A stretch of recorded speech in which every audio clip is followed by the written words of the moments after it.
ሰላም ጤና ይስጥልኝ ውድ የቻናላችን ተከታታዮች እንደምን አላችሁ? በዛሬ ቪዲዮ በአሜሪካ ለምትኖሩ ወይም ደግሞ ወደ አሜሪካ ለመምጣት የኢሚግሬሽን ሂደት ላይ ፕሮሰስ ላይ ላላችሁ እንዲሁም ፍላጎት ላላችሁ ኢትዮጵያን በሙሉ በጣም ወሳኝ የሆነ መረጃ ይዘንላችሁ መጥተናል። የአሜሪካ የዜግነትና ኢሚግሬሽን አገልግሎት USCIS በቅርቡ የሶሻል ሚዲያና የፍቅር ግንኙነት መተግበሪያ ዴቲንግ አፕስ የምንላቸውን አጠቃቀም በተመለከተ ቁጥጥሩን አጠናክሯል። በተለይም በሶሻል ሚዲያ አማካኝነት ለፍቅር ግንኙነት ወይም ደግሞ ለትዳር የምትነጋገሩ ከሆነ ሳታውቁ የምታደርጓቸው ጥቃቅን ስህተቶች የኢሚግሬሽን ሂደታችሁን ማለትም ግሪን ካርዳችሁን፣ ቪዛችሁን ወይም አሳይለማችሁን አደጋ ላይ ሊጥል ይችላል ሲል USCIS ገልጿል። ዛሬ እያንዳንዱ ኢትዮጵያዊ ሊያውቃቸው የሚገቡ ሁለት ዋና አዳዲስ የUSCIS አዳዲስ ህጎችና ደንቦችን የምነግራችሁናል። እንዲሁም አያይዤ መፍትሄያቸውን በጥልቀት እንመረምራለን። እስከ ቪዲዮ መጨረሻ ድረስ መከታተላችሁን እንዳትረሱ።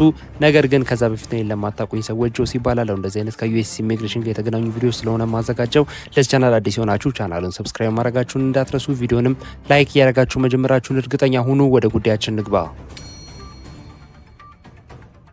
የእነዚህን ዌብሳይቶቹን ሊንክ ማለትም የUSCIS ኦፊሻል ዌብሳይት ሊንክ ጨምሮ ማለት ነው ዲስክሪፕሽን ቦክስ ውስጥና የኮሜንት መጀመሪያ ላይ ያስቀምጥላችኋለሁ። በራሳችሁ የተብራራ ኢንፎርሜሽን ማግኘት የምትፈልጉ ሰዎች መጠቀም ትችላላችሁ። ወደ ጉዳያችን ስንገባ የመጀመሪያው ወይም አንደኛው ዋና ደንብ USCIS ያወጣው ማለት ነው የሶሻል ሚዲያ አድራሾችን ይፋ ማድረግና መረጃዎችን ማጣጣም በሚል ርዕስ ነው USCIS አዲስ ህግ ያወጣው። USCIS አሁን በሚሞሉት የተለያዩ የኢሚግሬሽን ቅጦች ላይ ለምሳሌ ግሪን ካርድ ለማደስ ሊሆን ይችላል፣ ግሪን ካርድ ለመጠየቅ ሊሆን ይችላል፣ ወይም አጠቃላይ ከኢትዮጵያም ከሆነ ወይም ከሌላ ሀገር ወደ አሜሪካ ለመግባትም ሊሆን ይችላል። የምትሞላቸው እያንዳንዱ ቅጾች ላይ ባለፉት አመታት የተጠቀሟቸውን የሶሻል ሚዲያ አካውንቶች ለምሳሌ ፌስቡክ፣ ኢንስታግራም፣ ቲክቶክ፣ ዩቲዩብ እንዲሁም ደግሞ ትዊተር ወይም በአዲሱ ስሙ ኤክስ የምንለው ማለት ነው። እንዲሁም ደግሞ የፍቅር ግንኙነት መተግበሪያዎችን ወይም አፕሊኬሽን የምንላቸው መረጃ እንድታስገቡ ይጠይቃል። ታዲያ ይህንን ማድረጋችን ወይም ማስገባታችን ምንድነው ችግሩ የሚለውን ስንመለከት በመተግበሪያ ወይም በአፕሊኬሽኑ ላይ የተሰጡት መረጃዎችና ለUSCIS ያቀረባችሁት መረጃ ካልተጣጣመ ወይም አጠራጣሪ ከሆነ ኢንኮንሲስተንሲ ተደርጎ ይወሰዳል ይላል። ለምሳሌ የኢሚግሬሽን ፎርማችሁ ላይ ያላገባ ወይም ሲንግል ብላችሁ ሞልታችሁ በሶሻል ሚዲያ ወይም በዴቲንግ አፕ ላይ በግንኙነት ውስጥ ያለ ወይም ደግሞ ኢን ሪሌሽንሺፕ ካላችሁ ወይም የተለያየ የስራ አድራሻ ካስገባችሁ USCIS ይህንን እንደማታለል ወይም ፍራውድ ሊቆጥረው ይችላል ሲል ገልጿል። ታዲያ እንደዚህ ከሆነ ፕሮግረሳችን ማለትም ዋናው ላይፋችን ሲንግል ሆነን ወይም ደግሞ የስራ ድርሻችን ሌላ ሆኖ በሶሻል ሚዲያ ላይ ግን ሌላ አይነት ነገር በስህተትም ሊሆን ይችላል ወይም ደግሞ ሳናስተውለው እንደዛ ከሆነብን ታዲያ ምንድነው ማድረግ የምንችለው? ምን ማድረግ እንችላለን ለሚለው የሶሻል ሚዲያ መረጃዎቻችሁን ሁልጊዜም ከሶሻል ሚዲያ ሰነዶቻችሁ ጋር ሙሉ በሙሉ የሚጣጣሙ መሆናቸውን ማረጋገጥ ካሁኑ ያስፈልጋቸዋል። ምክንያቱም USCIS ቢሮ ወይ የሆነ ነገር ለማደስ ወይ የሆነ ነገር ለማስጨረስ ወይም ደግሞ ቪዛ ለማግኘትም ሊሆን ይችላል ከኢትዮጵያ ከሆነ የምትመጡት መግባታችሁ አይቀርም። USCIS ቢሮም US ኤምባሲም መግባታችሁ አይቀርም። ታዲያ በዚህ ጊዜ ትያዛላችሁ ወይ ደግሞ የተለያየ አይነት ኢንፎርሜሽን ከተገኘ እንደ ማጭበርበር ወይ ደግሞ እንደ ፍራውድ ስለሚቆጠርባችሁ ቀጥታ ነው አደጋ ውስጥ የምትገቡት። ስለዚህ ካሁኑ ምንም አይነት ኬስ ሳይኖርባችሁ ሶሻል ሚዲያ አካውንቶቻችሁን መፈተሽና ያስገባችሁትን ኢንፎርሜሽን ዳታ ከትክክለኛው ህይወታችሁ ጋር የሚጣመር ወይ ደግሞ የሚገናኝ መሆኑን ማረጋገጥ ያስገባችኋል። ምክንያቱም እውነተኛና ግልጽ መሆን ግዴታ ስላለበት ማለት ነው።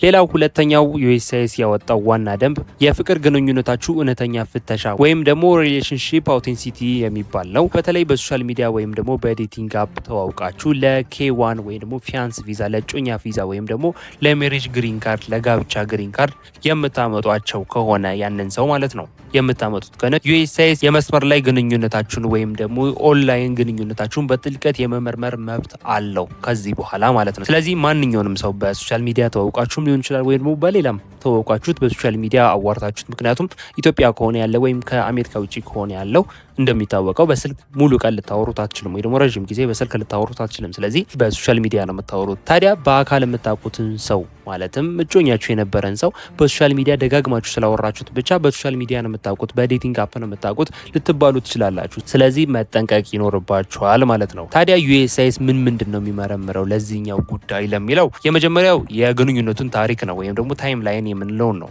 ለምሳሌ መቼ እንደተዋወቃችሁ ሊመረምር ይችላል። ምን ያህል ጊዜ እንደተነጋገራችሁ ወይም በምን ያህል ጊዜ ኮንቨርሴሽን እየተነጋገራችሁ እንደቆያችሁ ይመረምራል። እንዲሁም ደግሞ ውይይታችሁ ሁኔታ ማለትም የምታወሯቸው ወሬዎች ምንድናቸው የሚሉትን መመርመር ይችላል። እንዲሁም ደግሞ የቀድሞ ልጥፎች ወይ ደግሞ ከዚህ በፊት ከዛ ግንኙነት በፊት ፖስት ያደረጋችኋቸው ፖስቶች ምንድን ናቸው የሚሉትን ይመለከታል። በግል ገጻችሁ ወይም ደግሞ በግሩፖች ውስጥ የምታጋሯቸው አስተያየቶችን ሊመረምር ይችላል። እንዲሁም ደግሞ የምታስቀምጧቸውን ፎቶዎች፣ የቦታ መገኛዎች እንዲሁም ደግሞ ከትዳር ወይም ከፍቅር አጋራችሁ ጋር ያላችሁን እውነተኛ ግንኙነት ያሳያል ወይም አያሳይም የሚለውን ነው ዩኤስሲአይኤስ የሚገመግመው። አጠራጣሪ ነገሮችን ለምሳሌ ከጋብቻ በኋላም ቢሆን በዴቲንግ አፕ ላይ ንቁ ወይም አክቲቭ እንደሆናችሁ ከደረሰበት ማለትም ኦልሬዲ ባለትዳር ሆናችሁ ዴቲንግ አፕ ላይ የምትገኙ ወይም ዴቲንግ አፕ ላይ አክቲቭ ከሆናችሁ ይህ እንደ ማጠራጠር ወይ ደግሞ እንደ ማጭበርበር ነው ዩኤስሲአይኤስ የሚቆጥረው። ስለዚህ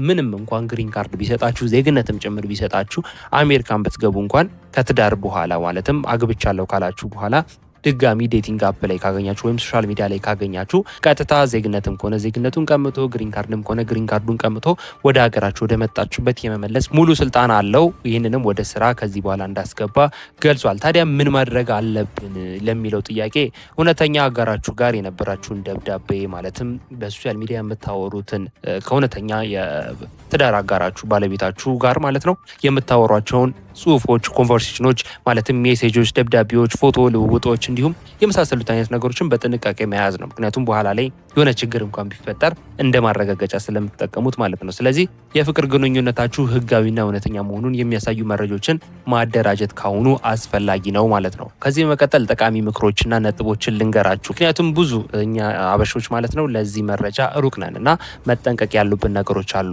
ጠቃሚ ምክሮችን 1-3 ናቸው ልጠቁማችሁ። የመጀመሪያው የአካውንት ግላዊነት ማለትም ፕራይቬሲ ሴቲንግ የምንላቸውን የሶሻል ሚዲያ ገጻችሁ ሴቲንግ ወይም ፕራይቬሲ ማስተካከል ጥሩ ነው። ምክንያቱም ዩኤስሲአይኤስ ይፋዊ አድራሻችሁን ሲጠይቃችሁ የመስጠት ግዴታ እንዳለባችሁ ያው መዘንጋት የለባችሁም።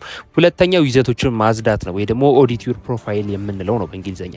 ምን ማለት ነው? ከዚህ ቀደም የለቀቋቸውን ፎቶዎች፣ ጽሁፎች እንዲሁም አስተያየቶች ኮሜንት የምንላቸው ማለት ነው በተደጋጋሚ መፈተሽ እና ያልተገቡ ወይም ደግሞ ችግር የሚያመጡ ኮሜንቶች ከሆኑ ፖስቶች ከሆኑ ማለትም ፎቶዎች ከሆኑ የመሳሰሉት አይነት ነገር ከሆኑ ከአሁኑ ማጽዳት እንዲሁም ኦዲት ማድረግ ያሉት ነገሮች እኔን ሊጎዱኝ ይችላሉ የምትሏቸው አይነት ነገሮች ከሆኑ ኮሜንትም ቢሆን ነው ያልኩት እነሱን ማጥፋት ይጠበቅባቸዋል ማለት ነው።